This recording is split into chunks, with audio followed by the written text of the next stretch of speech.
It's a sad Tuesday here. Really is. I just saw across the headlines, I know. Eddie Van Halen, probably one of the top 5 greatest rock guitarists of all time, 65 years old, passed away. Sad in any aspect, and particularly sad for rock and roll. With us today, we've actually got commercial break friend Eric Sherman, also though, media, music mogul behind VH1 Classic, working with Poison, Motley Crue, Steven Tyler. This is a guy that knows rock and roll in and out, and certainly has Halen stories to talk about and experiences with Eddie. Thanks for joining us. It's incredibly sad day. It's shocking. I mean, we had all heard that he was sick and not doing well, but you was on Twitter and you see Eddie Van Halen trending, and you don't want to think the worst, but oh my God, I'm in shock too. The 3 bands I just mentioned, boy, if they had some influences, and I realize that Aerosmith and Halen were almost contemporaries, but certainly Motley Crue and Poison were not of early Halen. Talk to me. What is your sense from within the rock and roll community on how they viewed Eddie Van Halen? Forget rock and roll for a second, but look at the guitar. Look at the instrument itself. And you can, like, just a handful of people that have been innovators on an instrument. You could probably make a steady leap from Les Paul to Jimi Hendrix to Eddie Van Halen. Get Santana in there. I think you need to throw Derek Trucks in there. In terms of guys that were changing the style and adapting what they were influenced on. Guy, I've got a little quiz for you. How do you define, what is the industry term attached to what Eddie did on the guitar, on the neck of the guitar? You know what that's called? Being not the rocker that you and Eric are, probably would be. That's what we call tapping. And again, arguably Eddie didn't invent that. In fact, Steve Hackett from Genesis is reputed to be the guy, but he took it to another level, and that created a style that was unequivocally tied to Halen. What would you say that's fair, Eric? Absolutely. I mean, you look at, any of these, major bands today, I don't care what genre you're in, the guitar, the way people play guitar in music today is, really in so many ways traceable back to Eddie. And, Eddie before Run DMC and Aerosmith came together. I mean, Eddie Van Halen, remember, that lick on Beat It? Totally. He crossed over to so many genres and just such an innovator. We were allowed to listen to that within my group of friends because of that lead. Otherwise, you're going to be drummed out of the group. But there's no question that was crossover.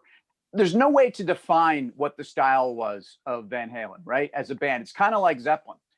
They weren't heavy metal. They certainly had an edge to them. They certainly had chops that were heavy metal, but there was pop, there was classic rock. I mean, they transcended a category. They created a category. We were kind of going back and forth, oddly enough, on Twitter the other week. You were talking last week. You were talking to your wife about who was the better lead singer for Van Halen. Incredible.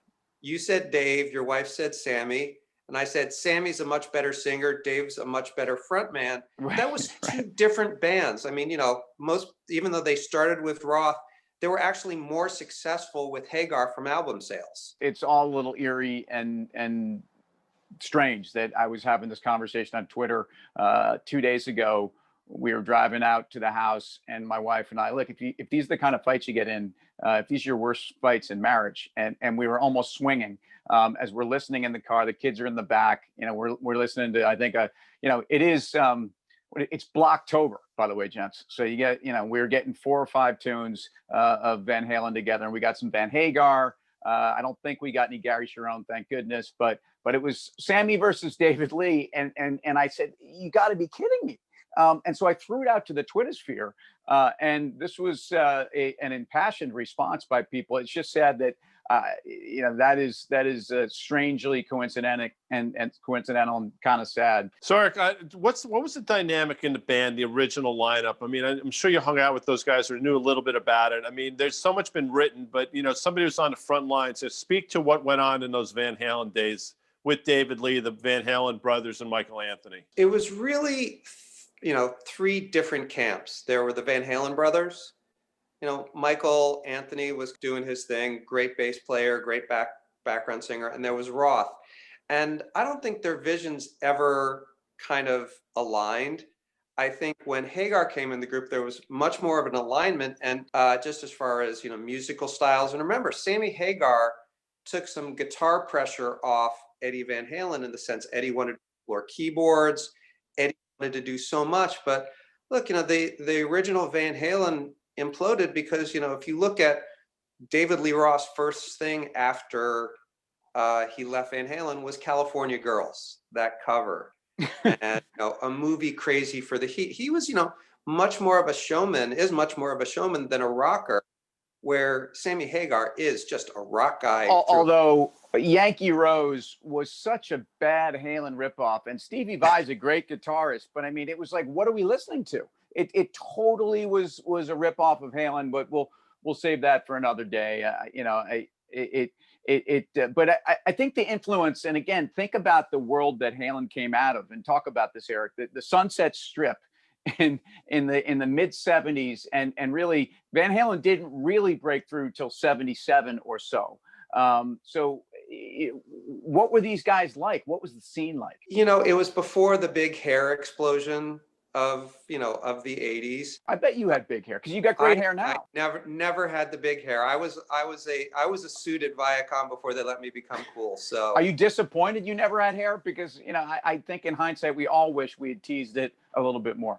Growing up in West Virginia, I probably wouldn't have made it out alive. So I'm happy, with the haircut I had. No, it was all right. They broke through the really cool rock clubs, but these were they were from Pasadena. They weren't LA guys per se. Yep. Jan Van Halen, their father was a musician. David Lee Roth's dad was, I think, an optometrist. I mean, they came from a very, different background than, one might think. We can't talk about Eddie Van Halen without talking a little bit about my girl, Valerie Bertinelli, who, that's everybody's girl next door, Valerie Bertinelli. And it seemed like it was a marriage that for a long time actually worked. Their son Wolfie's supposed to be a great, I met him a long time ago, great kid, and well accomplished musician himself in his own right. I think he's putting out a solo album soon. But yeah, there was one of those fairy tale marriages, and they remained friends up until obviously the end of his life. And it's, we also have to talk about his substance abuse issues, because that was, very big part of who he was. He was in and out of, he talks about this, different issues of substance abuse and, other cancer struggles he had before this. So, it wasn't an easy life for him. Yeah, I want to get your top 5 Halen songs. But before that, Eddie was famous for wearing those overalls without a shirt on underneath. And I'm just wondering, I would imagine you were doing something like that too. You ever done overalls kind of topless, maybe with one of the straps off? I was thinking about doing it for the show tonight, and I'm going to post my 5 top Van Halen songs on the Twitter. But real quick, before we got to get out of here, Eric, there's that urban legend that Eddie used to play with his back to the stage because he didn't want people copying his style. I'm pretty sure that's true. Can you speak to that real quick? He absolutely did that in the early days. It's funny. There's 2 big urban legends. There's ones, and shows you how smart Eddie and the guys in Van Halen were. One, he kept his back. Sorry to interrupt you. You're not talking about the urban legend of Rod Stewart on stage. Not that one. I was talking about. Sorry, keep going. I'm already. We'll save that for after hours. He did have his back turned, and that was, what he was doing was revolutionary, and he didn't want people copying him.